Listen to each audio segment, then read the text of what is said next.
Hello students, हम लोग प्रश्न अभी 11.3 पे हैं और यहाँ क्या रहा है निम्नलिखित प्रश्नों 10 से 20 तक प्रत्येक में दिए प्रतिबंधों को संतुष्ट करते हुए दीर्घवृत्त का समीकरण ज्ञात कीजिए। चलिए क्वेश्चन नंबर 16 से देखते हैं, क्योंकि 15 नंबर तक हम लोग पिछले वीडियो में देख लिए। क्या दिया है? लघु अक्ष की लंबाई, लघु अक्ष की लंबाई कितनी दी हुई है? लघु अक्ष की लंबाई 16, और फिर यहाँ पर नाभियाँ दी हुई है। नाभियाँ, इसके निर्देशांक है 0, प्लस माइनस। हम लोग यहाँ देख रहे हैं x नियामक 0 है, तो यहाँ पे लिख सकते हैं ना कि दीर्घवृत्त का दीर्घ अक्ष, दीर्घवृत्त का दीर्घ अक्ष, दीर्घ अक्ष y अक्ष के अनुदिश होगा, y अक्ष के अनुदिश होगा, y अक्ष के अनुदिश होगा, इन होगा। तो इसलिए हम यहाँ पे लिख सकते हैं कि दीर्घवृत्त का समीकरण, दीर्घवृत्त का समीकरण, दीर्घवृत्त का समीकरण x² by b² plus y² by a² equal to 1, जहाँ a बड़ा होगा b से और b बड़ा होगा 0 से के रूप में होगा, क्योंकि y अक्ष का निर्देश है। ठीक है, दीर्घ अक्ष y अक्ष का निर्देश है, इसलिए इसी रूप में ना होगा। चलिए, हमारे पास दिया हुआ है लघु अक्ष की लंबाई। हमें समीकरण निकालने के लिए a और b का ही वैल्यू चाहिए ना, तो लघु अक्ष की लंबाई दिया हुआ है 16। ठीक है, तो लघु अक्ष की लंबाई यानी कि 2b 16 हो जाएगा, यानी कि b का मान यहाँ से आ जाएगा 8, ये जाएगा भाग में तो 8 हो जाएगा। चलिए, और हमारे पास नाभियाँ दी हुई हैं। यहाँ पर नाभियाँ देखो क्या दिया, 0, प्लस माइनस, यानी कि c का मान हो जाएगा 6। तो हम लोग जानते हैं कि a² इक्वल होता है b² प्लस c² पे, और हमें यहाँ पे क्या निकालना होगा? a² ना, यानी कि हो जाएगा 8 का स्क्वायर प्लस 6 का स्क्वायर। तो a² बराबर में 64 और प्लस में 36, तो ये 100 हो जाएगा और स्क्वायर जाएगा रूट में, तो रूट अंडर 100 यानी कि आ गया 10। ठीक है, तो इसलिए लिख सकते हैं, इसलिए दीर्घवृत्त का समीकरण, दीर्घवृत्त का समीकरण हो जाएगा x² बाई b² यानी b की जगह पे 8 प्लस y² बाई a² यानी 10 का स्क्वायर बराबर 1, यानी हो जाएगा यहाँ से x² बटा में 64 प्लस y² बटा में 100 बराबर में 1। यही आपका दीर्घवृत्त का समीकरण हो जाएगा। क्वेश्चन नंबर देखते हैं 17। यहाँ पर देखिए नाभियाँ दी हुई हैं, नाभियों का निर्देशांक यहाँ पे दिया हुआ है प्लस माइनस 3, और a का मान 4 दिया है, यानी कि अर्ध दीर्घ अक्ष दिया हुआ है। तो यहाँ देखिए नाभियाँ का y नियामक 0 है, इसका मतलब यह होगा कि दीर्घवृत्त, दीर्घवृत्त का दीर्घ अक्ष, दीर्घ अक्ष x अक्ष के अनुदिश होगा, x अक्ष के अनुदिश होगा। ठीक है, तो इसका मतलब यहाँ पे लिख सकते हैं कि दीर्घवृत्त का समीकरण, दीर्घवृत्त का समीकरण x² by a² plus y² by b² equal to 1, जहाँ a बड़ा होगा b से और बड़ा होगा ये 0 से के रूप में होगा, के रूप में होगा। तो यहाँ से आप देखो a का मान दिया है 4, नाभि दी हुई है, तो यहाँ से हमें c मिल जाएगा 3, तो हमें b निकालना होगा, तो root under a² minus c² लगा देंगे, तो क्या हो जाएगा? रूट अंडर 4 का स्क्वायर माइनस 3 का स्क्वायर, 16 माइनस का 9 यानी रूट 7 आ जाएगा b का मान। ठीक है, तो अब यहाँ पर लिख सकते हैं कि दीर्घवृत्त का समीकरण, दीर्घवृत्त का समीकरण क्या हो जाएगा? देखो तो x² बाई a² यानी 4 का square plus y² by b² यानी कि रूट 7 का स्क्वायर और बराबर में 1, यानी फाइनली दीर्घवृत्त का समीकरण x² बटा 16 y² बटा 7 इक्वल टू 1 हो जाएगा। समझ गए? चलिए क्वेश्चन नंबर 18 देखिए। 18 नंबर में देखो यहाँ पे दिया हुआ है b इक्वल टू 3 है, c इक्वल टू 4 है, और कह रहा है कि केंद्र जो है ना दीर्घवृत्त का मूल बिंदु, मूल बिंदु पर, अच्छा, और नाभियाँ, नाभियाँ x अक्ष पर। तो जब नाभियाँ x अक्ष पर हो गया, तो इसलिए यहाँ पे लिख सकते हैं कि दीर्घवृत्त का, दीर्घवृत्त का दीर्घ अक्ष x अक्ष के अनुदिश होगा, x अक्ष के अनुदिश होगा, x अक्ष के अनुदिश होगा। तो x अक्ष के अनुदिश होगा तो यहाँ पर दीर्घवृत्त का समीकरण x स्क्वायर बटा a square plus y square बटा b स्क्वायर बराबर 1, जहाँ a बड़ा है b से और बड़ा है 0 से के रूप में होगा। इसी रूप में ना होगा। चलिए तो यहाँ से आप देखो b और c दिया है, b का वैल्यू 3, c का वैल्यू 4, तो हम लोग यहाँ पर a निकालेंगे। तो a बराबर में आप सीधे लिख सकते हैं root under b square plus c square, यानी आ जाएगा रूट अंडर 3 का स्क्वायर प्लस 4 का स्क्वायर, 3 का स्क्वायर 9, 4 का स्क्वायर 16, रूट 25 यानी कि 5 आ जाएगा। ठीक है, तो इसलिए हम लोग यहाँ पे लिख सकते हैं कि दीर्घवृत्त का समीकरण क्या हो जाएगा, यहाँ से X square by A square यानी 5 का square plus Y square by B square यानी कि 3 का स्क्वायर और बराबर में 1, यानी यहाँ से दीर्घवृत्त का समीकरण फाइनली आ जाएगा एक्स स्क्वायर बटा में 25 प्लस वाई स्क्वायर बटा में 9 बराबर 1। समझ गए। क्वेश्चन नंबर देखिए 19 नंबर में देखिए क्या दिया हुआ है, केंद्र 0 0 पर, अच्छा केंद्र 0 0 पर यानी कि मूल बिंदु है, और दीर्घ अक्ष जो है, दीर्घ अक्ष y अक्ष पर और बिंदु इतना और इतना से जाता है, यह यहाँ पे दिया हुआ है। ठीक है, बिंदु पर और बिंदु यहाँ दी हुई है 3,2 और 1,6 से जाता है, उस दीर्घवृत्त का समीकरण निकालना। तो यहाँ पे लिख सकते हैं कि केंद्र 0 0 पर दीर्घ अक्ष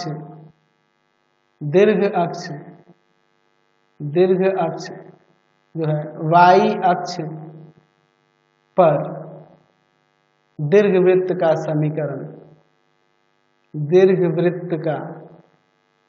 समीकरण क्या हो जाएगा, एक्स स्क्वायर बाई में B square plus Y square by में ए स्क्वायर बराबर में 1, जहाँ ए बड़ा है बी से और बड़ा है 0 से।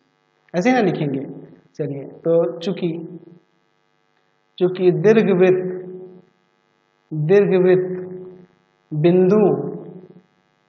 बिंदु 3,2 और 1,6 से जाता है, तो इन दोनों से जब गुजरता है तो इसको संतुष्ट करेगा ना यह समीकरण, यानी हो जाएगा 3 का स्क्वायर बटा बी स्क्वायर प्लस 2 का स्क्वायर बटा ए स्क्वायर इक्वल टू 1।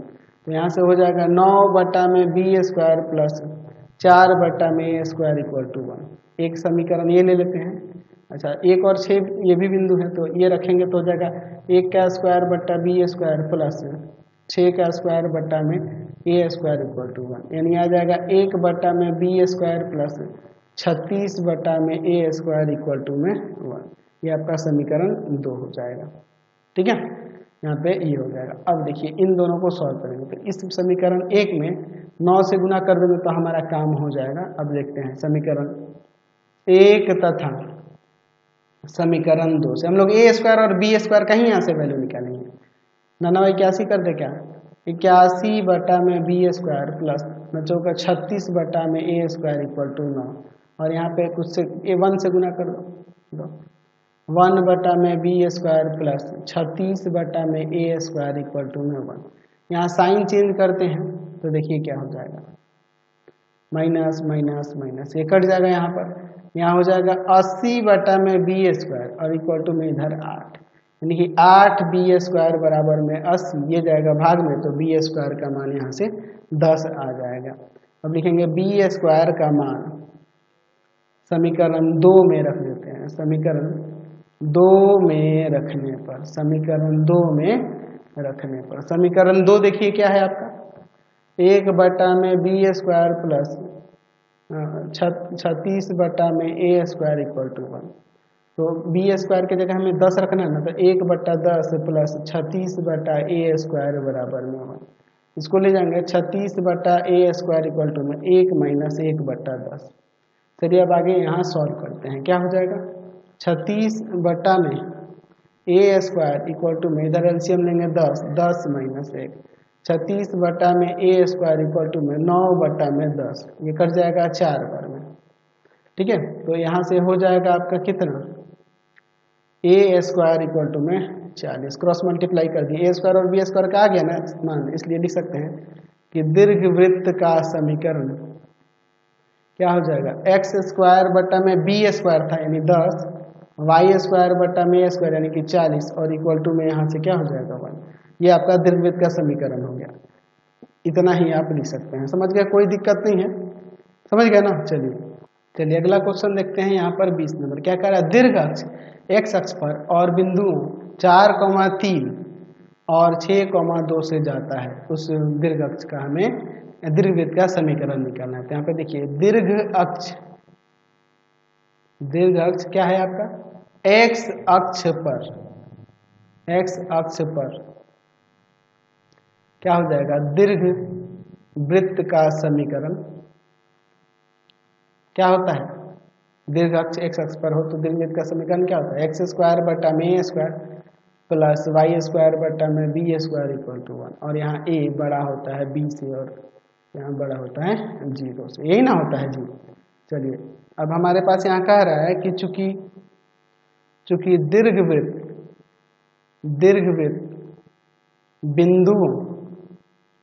बिंदुओं 4,3 और 6,2 से जाता है, तो इसके लिए हम लोग अब लिख सकते हैं यहाँ पर 4 का, इसको संतुष्ट करेगा ना, ये दोनों के दोनों इसको संतुष्ट करेंगे, तो 4 का स्क्वायर बटा ए स्क्वायर प्लस यहाँ पर y की जगह पे हो जाएगा 3 ना, 3 का स्क्वायर बटा में बी स्क्वायर इक्वल टू 1, यानी 16 बटा में ए स्क्वायर प्लस 9 बटा में बी स्क्वायर इक्वल टू 1, ये पहला समीकरण ले लेते हैं। ठीक है, ये दूसरा वाला भी इसको संतुष्ट करेगा, तो 6 का स्क्वायर बटा में ए स्क्वायर प्लस 2 का स्क्वायर बटा में बी स्क्वायर इक्वल टू 1, यानी कि 36 बटा में ए स्क्वायर प्लस 4 बटा में बी स्क्वायर इक्वल टू में 1, ये आपका समीकरण 2 हो जाएगा।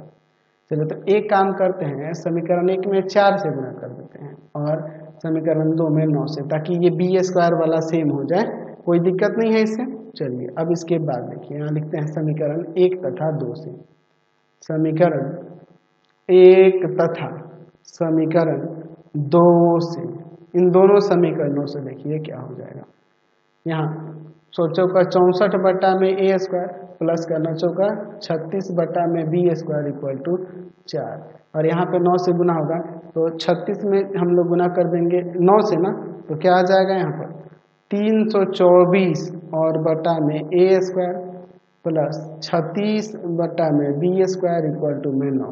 चलिए अब यहाँ पे हम लोग साइन चेंज करते हैं, माइनस माइनस माइनस, ये कट जाएगा, तो इसको यहाँ पर घटाएंगे तो कितना आ जाएगा घटाने पर, माइनस का 260 और बटा में ए स्क्वायर, और इधर आ जाएगा माइनस का 5, तो यहाँ देखो माइनस माइनस हटा देंगे, 5a स्क्वायर बराबर में 260, और यहाँ जब हम लोग ले जाकर भाग करेंगे 5 से, तो क्या हो जाएगा 5 से भाग करने पर, a स्क्वायर बराबर में आ जाएगा आपका 260 बटा में 5, कट के यहाँ पर 52 आ जाएगा।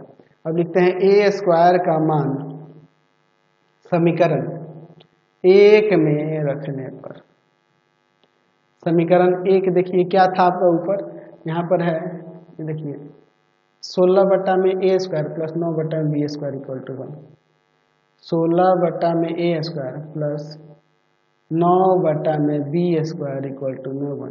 चलिए अब यहाँ पर रखते हैं ए स्क्वायर का वैल्यू 52, तो 16 बटा में 52 प्लस 9 बटा में बी स्क्वायर इक्वल टू 1। अच्छा यहाँ पे 4 से काट सकते हैं, चौका 16, और यहाँ पे कितना हो जाएगा आपका 13 चौका 52, ठीक है। चलिए तो यहाँ 9 बटा में बी स्क्वायर इक्वल टू में 1 माइनस 4 बटा में 13, 9 बटा में बी स्क्वायर इक्वल टू, इधर एलसीएम लेंगे 13, 13 माइनस 4, तो 13 में से 4 घटाएंगे तो कितना आ जाएगा 9 ना। चलिए तो यहाँ 9 बटा में 13, 9 से 9 काट देते हैं, एक बार में कट जाएगा, क्रॉस मल्टीप्लाई करेंगे तो बी स्क्वायर का मान क्या आ जाएगा 13 आ जाएगा।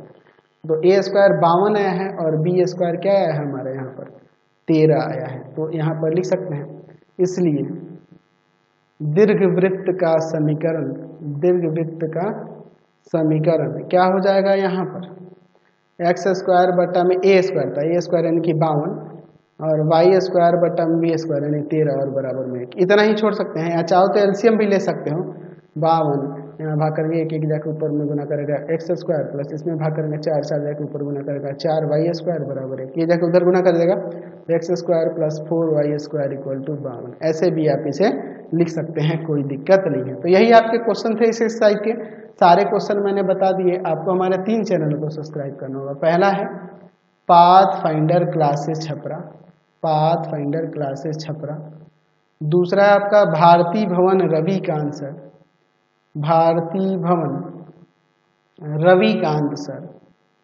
रविकांत सर, और तीसरा चैनल है रविकांत सर के नाम से। तीनों को सब्सक्राइब कर लेंगे और इससे रिलेटेड वीडियो के लिए सीधे डिस्क्रिप्शन में जाएंगे। इससे रिलेटेड नोट्स के लिए गूगल पे जाकर सर्च करेंगे www.ravikantsir.in, और यहाँ पर जाकर आप सभी क्लासेस के नोट्स और उनके पीडीएफ को डाउनलोड कर सकते हैं, पढ़ सकते हैं। इंस्टाग्राम और फेसबुक पे जाके पाथफाइंडर क्लासेस छपरा को लाइक एंड फॉलो करना नहीं भूलेंगे।